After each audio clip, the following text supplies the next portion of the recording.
Hello and welcome to our functional series. This is my favorite series. We're going to put fun into function. Lisa and I have created several functional series. What we're going to do today is we're going to present you with 7 of them. I have Stacy here with me. She's going to be working the Tongs, which is our first series. Let me give you a little explanation about what's going to happen here with the Tongs. I had Stacy pick out a pair that she liked. And what you're going to do is you're going to pick up the Tongs in your unaffected hand. So I'm going to have you pick it up in your unaffected hand just so that you can get comfortable.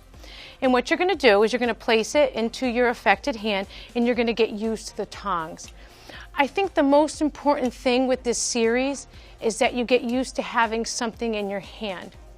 And what I have found out, and what Stacy and I had to work on when we first met, was she had a little bit of difficulty with extension.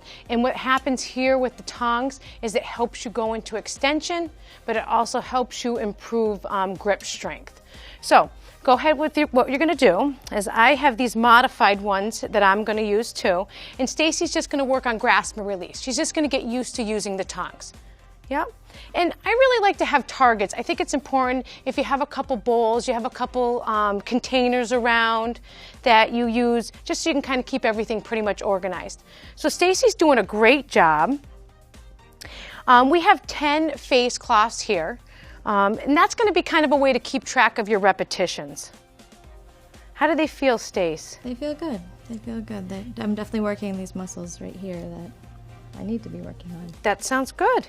So I have a couple different Tongs placed here. When I was talking with Stacy earlier, she told me that her husband has 17 different pairs of Tongs. He has his own drawer.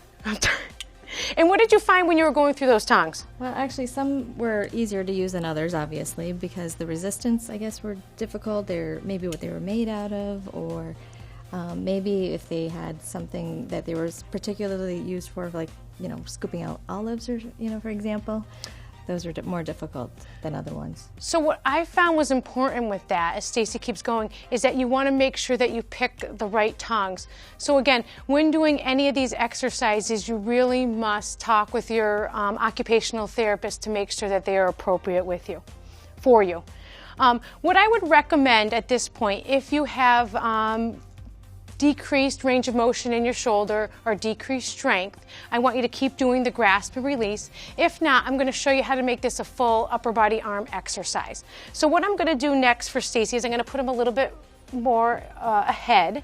So she's going to then work on elbow and shoulder flexion and extension. So I typically call that forward flexion, and I'm just going to bring them out. And again, I'm going to have her place them into the bowl. And now can I use the longer ones for these? You sure can. So that's the other thing you can do too. You can change up the Tongs if you want to. Perfect. That's so hard though. Yeah. So now, oh, that was cute. I like that. So again, she's working on that forward movement with her shoulder and her elbow, and she's reaching for them. These exercises that Stacy and I are doing right now, we're completing them standing. They also can be completed seated, so feel free to sit, feel free to take a rest in between. The series is going to run for 7 minutes, and we're just so excited to have you incorporate this hand into function. That looks great. So we've done grasp and release, which is good. We've done forward flexion, and the next one that we're going to do is shoulder flexion to 90 degrees. So you can pick out whichever one that you would like. Okay, so what Stacy's going to do is she's going to reach for him. She's going to come up to about shoulder level. Yeah, and then she's going to come over here and put it into the bucket. That looks great.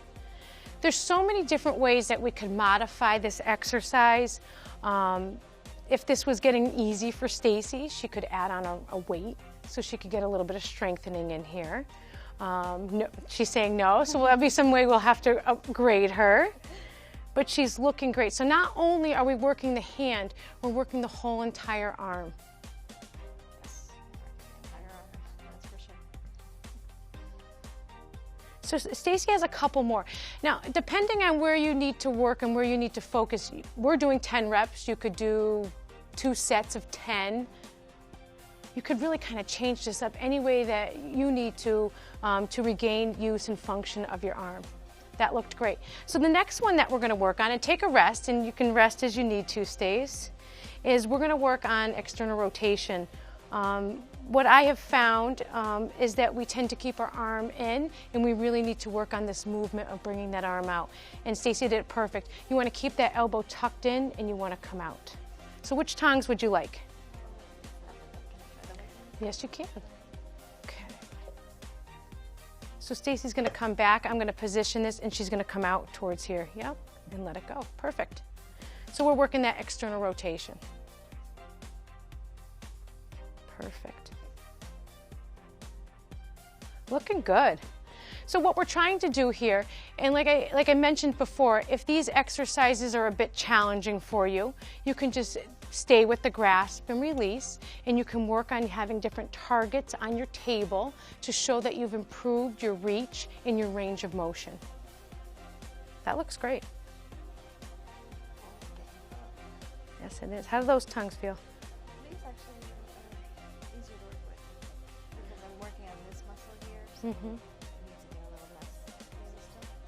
You know, and that's a good point to throw in too that Stacey's talking about too. There's going to be a little bit of weight to these, so you want to make sure that you pick the right one because that could affect your ability here, especially at your wrist. And you do want to make sure that you try to maintain your wrist at least in neutral, if not in a little bit of extension. We don't want to promote that flexed position. We have one more that we're going to put out that I'm going to have Stacy do. And what that's going to work on is elbow flexion and extension. So what Stacy's going to do, which tongs would you like to use? She's getting a variety in here today. I like that. All different types. You do have to be careful sometimes with those tongs too, that they don't get caught, because sometimes they will. So what you're going to do is you're going to pick up the towel, you're going to bring it up to your chin, and then you're going to place it into the bowl. You know, a great way too to incorporate this would be finger food as you continue to progress and your hand continues to get stronger. That's a great way to functionally improve that, is doing finger food, which can be very motivating.